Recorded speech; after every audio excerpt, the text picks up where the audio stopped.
In 6 minutes, on the morning of June 4th, 1942, the Empire of Japan lost the Pacific War. They didn't know it yet. Neither did the young Americans about to die by the hundreds in obsolete torpedo planes over waters no map had ever named. But by lunchtime, 4 Japanese aircraft carriers, the same 4 that had struck Pearl Harbor 6 months earlier, would be burning wrecks on the ocean floor. This is the story of how it happened. The bathrobe in the basement, the welders who worked 72 hours without sleep, the squadron commander from South Dakota who told his men to write letters home, and the one bomb, dropped by one lieutenant, that changed the century. This is Midway, the bridge of the aircraft carrier Akagi, 4:30 in the morning, June 4th, 1942, 240 nautical miles northwest of Tepeku Coral, the most powerful naval force Japan had ever assembled cut through the Black Pacific. 4 fleet carriers, 11 battleships across the invasion force, 16 cruisers, 46 destroyers, 248 combat aircraft warming their engines in the pre-dawn dark. Nothing like it had ever gathered under one flag, and on the bridge of the flagship, in a bathrobe over silk pajamas, stood a man who could barely stand at all. Commander Minoru Genda was 37 years old. He was Vice Admiral Nagumo's air officer, the mind behind the aerial doctrine that had shattered Pearl Harbor 6 months earlier. Now he was burning with fever, his lungs raw, coughing into a handkerchief he tried to keep hidden. Below decks, in the ship's sickbay, another man lay recovering from an emergency appendectomy performed just days before. Commander Mitsuo Fuchida, 39 years old. The pilot who had led the first wave over Pearl Harbor and radioed the immortal words Tora, Tora, Tora. 2 of the finest naval aviators in the Empire, neither of them fit to fly. Nobody thought it mattered, because for 6 months the Imperial Japanese Navy had not lost. Not a battle, not a carrier, not a serious engagement. Singapore had fallen, the Philippines had fallen, the British Eastern Fleet had been chased out of the Indian Ocean. 85,000 British soldiers had surrendered in a single stroke: the Dutch East Indies, Burma, Wake Island, an empire spanning 20 million square miles, seized in half a year by an island nation the West had underestimated for a century. They called it victory disease, and that morning, off Midway, every officer on the bridge of the Akagi believed the same 3 things. First, that the Americans had at most 2 operational carriers left in the entire Pacific. Second, that the USS Yorktown, savaged at the Coral Sea a month earlier, was rusting in a Pearl Harbor dry dock 3 months away from ever fighting again. Third, that complete radio silence guaranteed complete surprise. All 3 beliefs were wrong, and the man who had made them wrong was sitting in a windowless basement 4,000 miles away in a wrinkled bathrobe and carpet slippers, working on his 16th cup of coffee. His name was Joseph John Rochefort. He was 42 years old, officer in charge of a place called Station Hypo, a combat intelligence unit buried beneath the administrative building at Pearl Harbor, where 12 hours meant a short shift and daylight was a rumor. He wore his khaki uniform beneath the bathrobe because the basement was cold and because he had stopped caring what he looked like sometime in December. He hadn't bathed in days. He slept on a cot when he slept at all. His men called him the old man. He had lied about his age to enlist in 1918 at 17. He had dropped out of high school. He had learned Japanese in Tokyo for 3 years in the 1930s, living with his wife and son in a country that would one day try to destroy his own. He had a gift no academy could teach, the ability to stare at rows of 5-digit numbers until they began to whisper. And by May of 1942, he and his team were reading between 10 and 15% of the Imperial Japanese Navy's most secret operational code. A cipher called JN25B 45,000 code words, super in cipher daily. Impossible, said Washington. Impossible, said the men at OP-20G, who resented that a scruffy officer in Hawaii was reporting directly to a full admiral. Rochefort didn't care what they said. He cared about a single 2-letter designator that kept appearing in intercept after intercept. A location the Japanese called AF. He was certain it was Midway. Washington was certain he was wrong. They said the coming attack would fall on the Aleutians, or Port Moresby, or possibly Hawaii itself. Admiral Ernest King in Washington disliked Rochefort personally and refused to be convinced by him. And in the middle of this fight stood the man who had to make the choice, Admiral Chester William Nimitz. 57 years old, Commander-in-Chief, Pacific Fleet, a tall silver-haired Texan with pale blue eyes and a voice so quiet you had to lean in to hear him. He had inherited a shattered fleet on Christmas Day 1941, standing on the deck of a submarine because battleships he was meant to command were still smoking on the bottom of Pearl Harbor. Nimitz had 3 carriers. The Japanese had at least 6. If he bet on Rochefort and Rochefort was wrong, he would lose the Pacific. If he bet on Washington and Rochefort was right, he would lose the Pacific. He bet on the basement, but he needed proof he could take to King.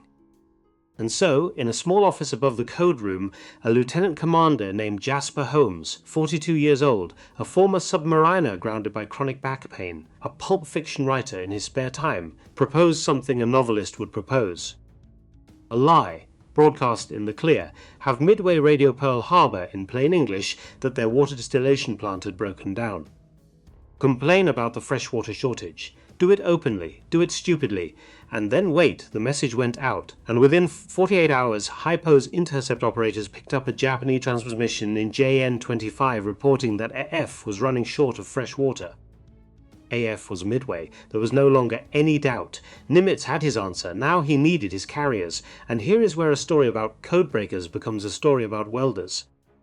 Because the USS Yorktown, the ship the Japanese had already written off, limped into Pearl Harbor on May 27th with a hole through her flight deck, ruptured fuel tanks, and a list to port. Japanese naval intelligence estimated her out of the fight for 3 months. Yamamoto's staff planned around it. 1,400 men at the Pearl Harbor Navy Yard were given 72 hours. They welded through the night, and through the next night, and through the night after that. They laid new deck plates over the critter. They patched the tanks. They cannibalized parts from other ships. Some of them collapsed at their stations and were carried off. Others stayed, and when Yorktown steamed out of Pearl on May 30th, repair crews were still on board, hammering, welding, painting, as she kitted for a place 1,000 miles away called Point Luck. 72 hours, not 3 months, and then the third stroke of chance.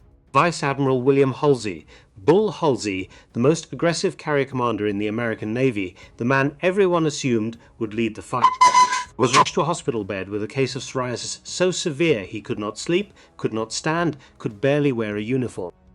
From his sickbed he made a single recommendation to Nimitz: give the task force to Raymond Spruance. Spruance was 55, a cruiser commander, quiet, cerebral, an outsider to naval aviation who had never launched a plane in his life.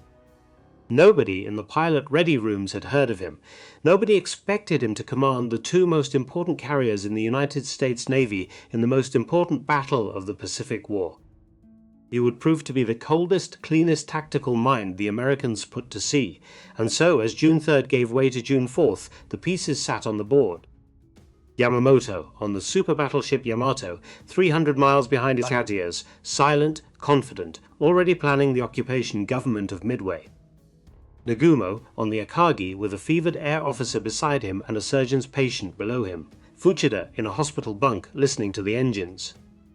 Yamaguchi, on the Hiryu, 49 years old, Princeton-educated, sharp as a blade, aching for a fight he suspected his commander would mishandle.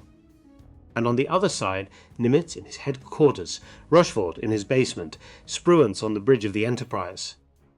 Fletcher on the Yorktown, held together by welds still cooling, and somewhere in a cramped ready room aboard the USS Hornet, a 41-year-old squadron commander with Oglala Loco blood in his veins was speaking quietly to his pilots.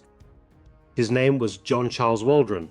Torpedo Squadron 8. 3 days before the battle, he had told his men something none of them would forget. You might want to tidy up your personal affairs, and write a letter home, just in case some of us don't get back. The Japanese sailed toward Midway, believing they were about to win the Pacific War. They were sailing toward the day it began to end. 4:30 in the morning, June 4th, 1942, on the flight deck of the Akagi, the first engine coughed to life. Then another, then 100 more, 108 aircraft warming in the darkness, 36 Zero fighters, 36 Val dive bombers, 36 Kate high-level bombers carrying land attack bombs. Their commander was a young lieutenant named Yoichi Tomonaga, 30 years old, a serious man from Tokyo who had flown against the Chinese and the British and never known what defeat looked like. His orders were simple: fly 180 miles southeast, bomb the airfield on Midway, come home. He led them into the dawn sky. And in the same minutes, Vice Admiral Nagumo made a decision that would haunt Japanese naval historians for 80 years. Doctrine called for 22 search planes to be launched at first light, fanning out in overlapping arcs, searching every square mile of ocean where an enemy might be hiding. Nagumo launched seven planes, to cover the vastness northeast of Midway, where the American fleet might or might not be waiting. Worse still, the 8th search plane, the one from the heavy cruiser tone, assigned to the very sector where an ambushing American fleet was most likely to appear, could not be launched. A catapult had jammed. Mechanics scrambled in the pre-dawn gloom, cursing at cold steel. The plane sat on the deck for 30 minutes. Half an hour lost, half an hour that, before the sun was high, would decide the fate of an empire. 5:34 in the morning. A consolidated PBY Catalina flying boat lumbering out of Midway on patrol broke through a cloud and saw them.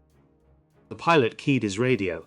His voice was almost calm. Many planes, heading Midway, 5:53. Radar on Midway lit up like a Christmas tree. Every fighter on the atoll scrambled, Obserfleet Buffalo and Wildcat fighters, flown by Marine Corps pilots who knew, before they even left the runway, that they were going to die.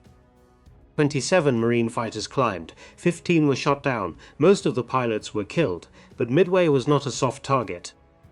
Anti-aircraft batteries opened up from every emplacement. 11 Japanese planes came down burning. 43 more staggered back to the fleet trailing smoke and hydraulic fluid. And when the strike leader, Tomonaga, banked over the atoll and looked down at the runway, he saw something he had not expected. The runway was still operational. At 7 in the morning, he keyed his radio and sent the message that would set the fatal machinery in motion. There is need for a second attack wave. On the Akagi, Nagumo's face tightened. Doctrine again. A second wave meant rearming his reserve, the aircraft held back on the hangar decks of Akagi and Kaga, currently loaded with armor-piercing bombs and torpedoes for anti-ship warfare. Weapons meant for American carriers. Carriers his scouts had not found. Carriers his intelligence swore did not exist within 1,000 miles. At 7:15 he gave the order. Rearm. Bombs for the airfield, not torpedoes for ships. Below decks, in the hackers of the Akagi and the Kaga, hundreds of sailors began a race against a clock they did not know was ticking. They tore torpedoes off the bellies of the Kate bombers. They rolled armor-piercing bombs back toward the magazines. They wheeled land attack fragmentation bombs up from below. Doctrine said unloaded ordnance must be returned to the armored magazines deep in the ship. Doctrine took time. Doctrine was inconvenient. So they stacked the bombs, right there on the hangar floor. Torpedoes too. Explosives resting on wooden decking, next to fueled aircraft, next to open fuel lines. And then, at 7:28 in the morning, 13 minutes after the order to rearm, the tardy search plane from the cruiser de Tone, the one whose catapult had failed at dawn, sent back the message that turned Nagumo's blood cold. 10 enemy surface ships, bearing 010, distance 240 from Midway, 10 ships, but what kind of ships? Were there carriers among them? The pilot did not say. Nagumo demanded clarification. Types, numbers, now. The answer would not come for 30 of the longest minutes of his life. And on the carrier Hiryu, a very different admiral read the same signal and saw the truth immediately. Tamon Yamaguchi was 49 years old. A samurai's grandson from Tokyo, a Princeton man, a friend of Yamamoto's, a commander whose flight crews trained until they wept from exhaustion. He had spent 2 years as naval attaché in Washington. He had shaken American hands and eaten American food and studied American factories. He had no illusions about who he was fighting. He knew what 10 unknown surface ships meant. It meant American carriers were out there. He flashed a message to the Akagi. Attack immediately. Launch with what we have. Nagumo refused. He was waiting to recover Tomonaga's returning bombers. He was waiting for full clarification. He was waiting to build a proper coordinated strike, the way Doctrine said he should. Yamaguchi cursed on the bridge of the Hiryu, and in the hangars of all 4 carriers, sailors kept swapping ordnance, stacking bombs on the deck, laying open the arteries of their own ships. At 8:20 the Tone Scout finally admitted what it had seen. The enemy is accompanied by what appears to be a carrier. Nagumo now faced an impossible math problem. Tomonaga's exhausted low-fuel first wave was circling above the fleet, waiting to land. The hangars were chaos. Half his reserve was rearmed for ships, half for airfields, and neither half was ready. If he launched a partial strike now, he would murder Tomonaga's returning pilots, who would ditch in the sea with empty tanks. If he waited to land them, he needed 45 uninterrupted minutes. He chose to wait. He would never have 45 minutes again. At 9:20 in the morning they came out of the southwest, 15 Douglas TBD Devastators of Torpedo Squadron 8, off the USS Hornet, flying at 120 knots, sitting ducks, and at their head, in a plane that would never fly home, was Lieutenant Commander John Charles Waldron. He had told his men 3 days ago to write letters home. Now he led them straight in. There was no fighter escort. He had been assigned one. Through a series of coordination failures too long to recount, it never came. The dive bombers he was supposed to attack with had gone the wrong way. He was alone, and he had a decision to make: turn back and live, attack and die. He attacked. The Zeros fell on them like hawks and doves. 15 Devastators against 20-plus fighters, flown by the most experienced combat pilots on Earth. A plane exploded, then another, then another. Waldron's own aircraft caught fire. Ensign George Gay, 25 years old, from Waco, Texas, flying at the back of the formation, watched his commander stand up in the burning cockpit and wave. One final futile gesture before the Devastator plunged into the Pacific. They kept coming. Every one of them kept coming. Gay released his torpedo at one of the Japanese carriers. It missed. His plane was already shredded by cannon fire. He crashed into the sea, wounded, his gunner dead in the back seat.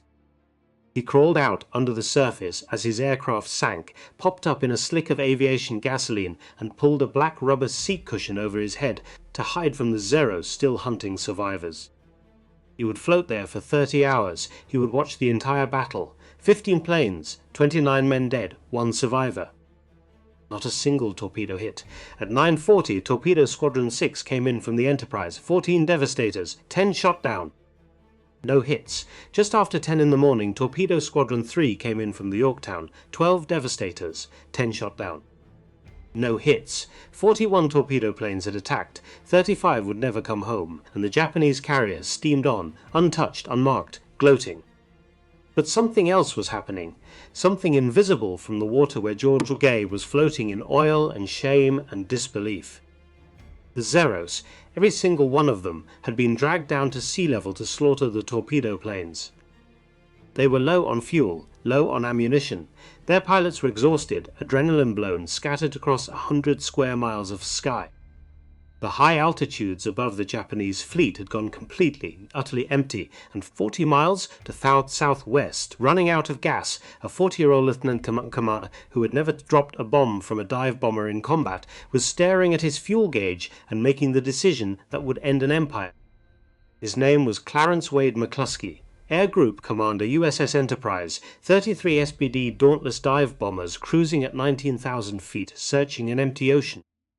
The Japanese were not where they were supposed to be. Nagumo had turned. McCluskey had overshot. His fuel was well below critical.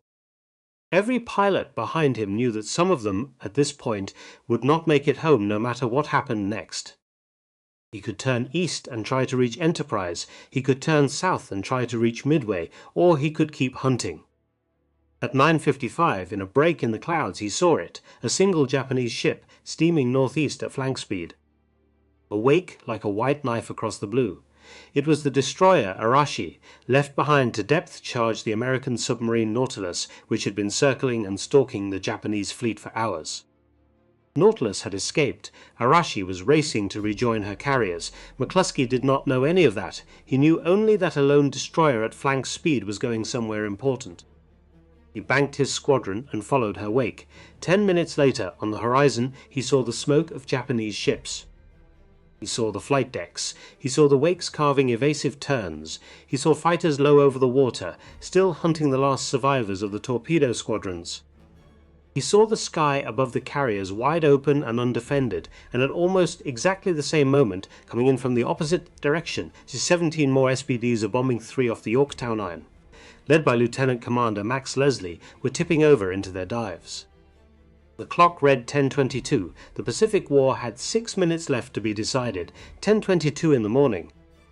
Wade McCluskey pushed his stick forward and dropped into the dive. Behind him, 31 Dauntlesses followed, one by one, tipping over into the near-vertical plunge that gave the SBD its terrible reputation. Dive brakes cranked open. Airspeed climbed toward 240 knots. The horizon disappeared. The blue Pacific rushed up. And then McCluskey made a mistake. American doctrine was written for exactly this moment. 2 squadrons, 2 targets. The lead squadron takes the far ship. The trailing squadron takes the near ship. Simultaneous hits. Both carriers die together. Every dive bomber pilot in the United States Navy knew it in his sleep. But McCluskey was a fighter pilot by trade. He had held command of the Enterprise Air Group for only a few weeks. He had never dropped a bomb from a Dauntless in combat. In the roar of the engines and the adrenaline of finally finding the enemy, he called the order wrong. He led his own squadron down onto the near target, the Kaga, and behind him the second squadron following doctrine, also Dubov on the Kaga. Both squadrons, one ship, and the Akagi, Nagumo's flagship, the beating heart of the Kido Butai, was going to sail out of this battle untouched. Except for one man. Lieutenant Richard Halsey Best was 32 years old, commander of Bombing Squadron 6. He was already in his dive when he realized what was happening, that everyone above him was falling on the wrong carrier, that the Akagi off to starboard was about to be spared, that in seconds it would be too late for anything at all. He pulled out of his dive. That is not something you do, not in an SBD, not at 200 miles an hour with dive brakes screaming. He wrenched the aircraft level, and he did it because the alternative was losing the war. He glanced left and right. 2 wingmen, only 2, had stayed with him. The rest were already gone, committed to Kaga, 3 planes. Against Akagi, he climbed back up. He rolled in on the flagship of the Japanese fleet, and he dropped a single 1,000-pound bomb. Only one of the 3 bombs from Bess's element actually hit, his own. It struck the edge of the amidships elevator and punched down through the flight deck into the upper hangar, where fueled aircraft sat wing to wing, and where the torpedoes and bombs that Nagumo had ordered swapped and swapped again, lay stacked on the wooden deck plates in violation of every safety rule the Imperial Navy had. 1 bomb. The Akagi's chief of staff would later describe what came next as a terrific fire. It was more than that. The hangar deck detonated from within. Fueled Zeros and Kates blew apart in chain reactions. The armored deck buckled upward. Screaming men ran through corridors filling with black smoke and orange flame. Fuel lines ruptured. The fire suppression system, inadequate to begin with, failed almost immediately. Meanwhile, on Kaga, the 2 squadrons that had dived by mistake were making no mistake at all. 3 to 5 direct hits in the space of 30 seconds. 1 bomb detonated on or near the bridge, killing Captain Jisaku Okada and nearly every senior officer at his side. Aviation gasoline poured from ruptured lines. The forward elevator collapsed into an inferno. Sailors were flung burning off the flight deck into the sea. And to the north, at almost the same instant, Max Leslie's Yorktown Dauntlesses came screaming down on the Soryu, 3 bombs. 20 seconds. That was all it took. Soryu's flight deck opened like a torn envelope. Her hangars, packed with the same rearming chaos, blew from the inside out. Within 20 minutes, her crew would begin abandoning ship. Her captain, Ryusaku Yanagimoto, refused to leave the bridge. He would go down with her. 3 carriers, 3 infernos, 6 minutes. 3 ships that had helped strike Pearl Harbor, now dying together on the same open sea. Down in the smoke of the Akagi, Commander Mitsuo Fuchida, the pilot who had led Pearl Harbor, the man who would have led the second strike had he been well enough to fly, still weak from his emergency appendectomy, tried to climb down from the burning bridge. The passages below were on fire. Someone tied a rope to the bridge structure. Fuchida began to slide down. An explosion caught him halfway. He was thrown to the flight deck. Both ankles snapped like dry sticks. He lay there in the smoke, unable to walk, unable even to crawl, listening to the ship tearing itself apart above his head. On the flag bridge, Vice Admiral Nagumo would not leave. His flagship, his pride, his command. Rear Admiral Kusaka pleaded with him. "Sir, most of your ships are still intact. You must command them." Nagumo half nodded, half refused. Captain Aoki, tears on his face, begged him to transfer his flag. In the end, they had to guide him bodily from the bridge. out a window, down a rope, off the ship he loved, to a light cruiser called Nagara that would carry him away from what he had done and what he had failed to do. Only one Japanese carrier remained, the Hiryu, and on her bridge Rear Admiral Taman Yamaguchi did not hesitate for 1 second. Every fighter he had, every bomber he had, launch, now. Within minutes, 18 Valdive bombers were airborne, hunting the American carriers. They found the Yorktown.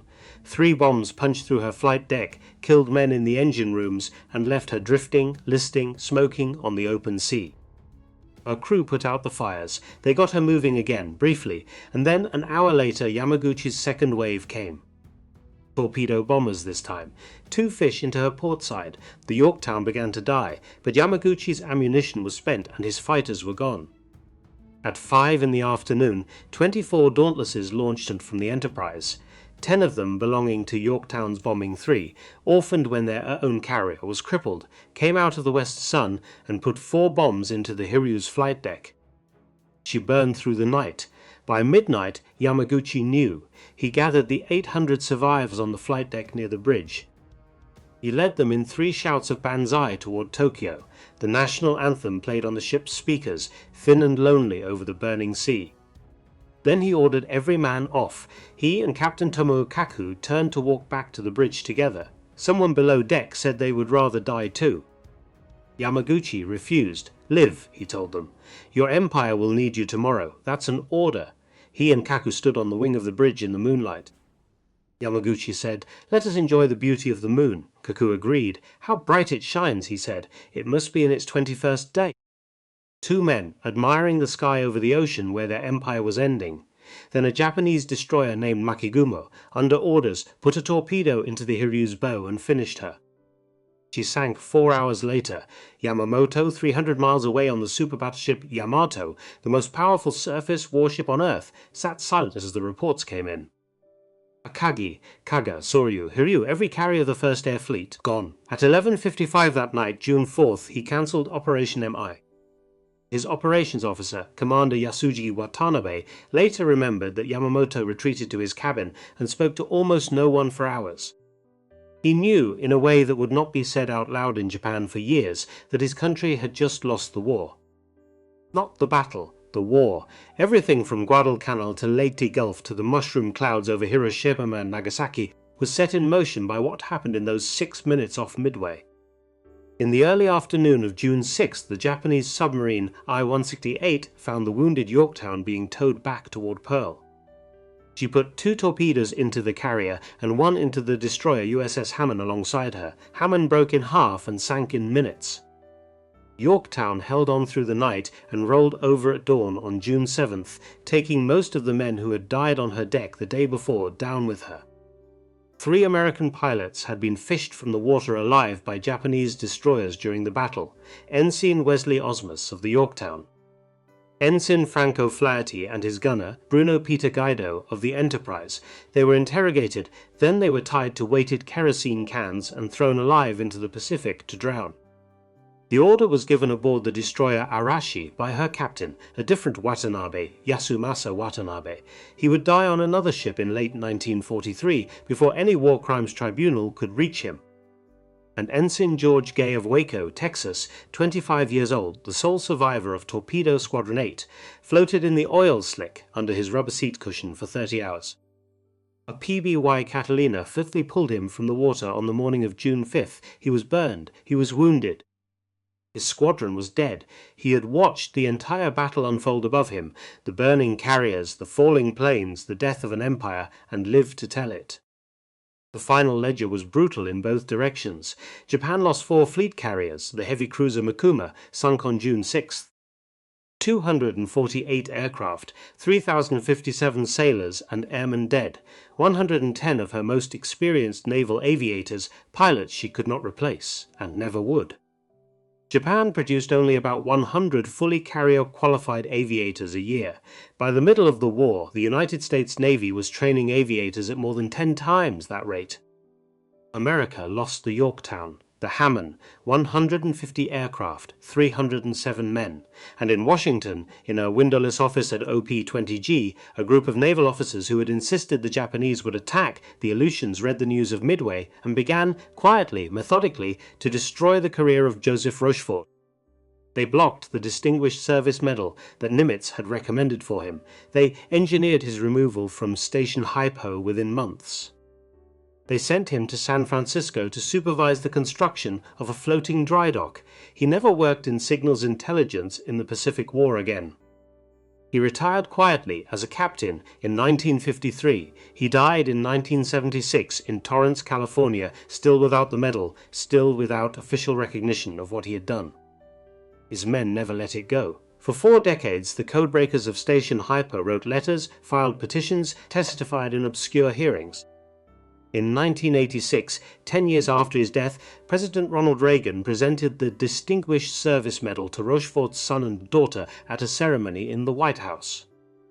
44 years late, down in the coral basement in Pearl Harbor, a middle-aged man in a bathrobe and carpet slippers had read a pattern of 5-digit numbers and staked the future of the United States Navy on a single 2-letter word.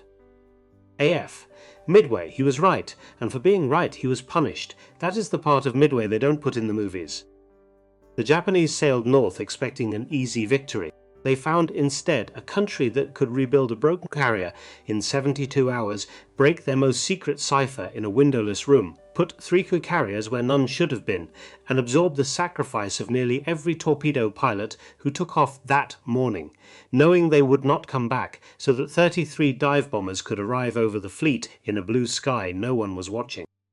6 minutes, 4 carriers, 1 empire beginning to end, and a bathrobe in a basement 4,000 miles away that no one ever thanked.